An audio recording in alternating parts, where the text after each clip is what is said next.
Mayong adlaw mga igsoon ko diha kay Kristo. Aniya na sa dako magpaambit para sa ako ang pagpamalandong nining ebanghelyo karong adlaw. This is why I'm proud of what I am.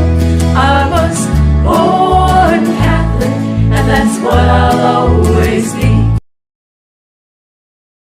Kini kinutlo gikan sa ebanghelyo ni San Marcos kapitulo 5 bersikulo 21 hangtod sa 43. Unya mga igsoon, credits to the picture from Totoy Toldo of the Advocates, no? And klaro og tinaw kayo mga igsoon nga unsa kabalaan di ay ang sinina lamang, ang sidsid lang sa atong Dios nga inubanan sa dakong pagtuo sa babae nga nihikap sa Ginoong Hesus na igahom nga nigawas sa atong Ginoong Hesus niya nangutana sa kinsa ang naghikap niya basin niya napoy moingon dia nga di siya Dios kay di man wa man siya kaybaw. No, it doesn't work that way. Ang ganahan nato sa Ginoong Dios nga i-acknowledge sa tao nga ang nakaayo niya ang iyang pagtuo. Mo nang ingnan siya sa Dios nga ang nakaayo nimo ang imong pagtuo. Lakaw na og ayaw kabalaka. Nanasad ni ang word nga ayaw kabalaka ug ayaw kahadlo ani nga passage, ani nga verse. Nagpahinumdom ka nato nga our problems in life kay only small things compared to God. Unya mga igsoon sama sa giingon sa Ginoong Hesus nga ang pagtuo ug ang iyang pagsalig sa Dios mao'y nakaayo kaniya.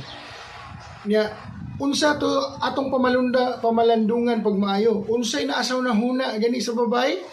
Makahikap man lamang ako sa sidsid sa iyang sinina, mamaayo ako.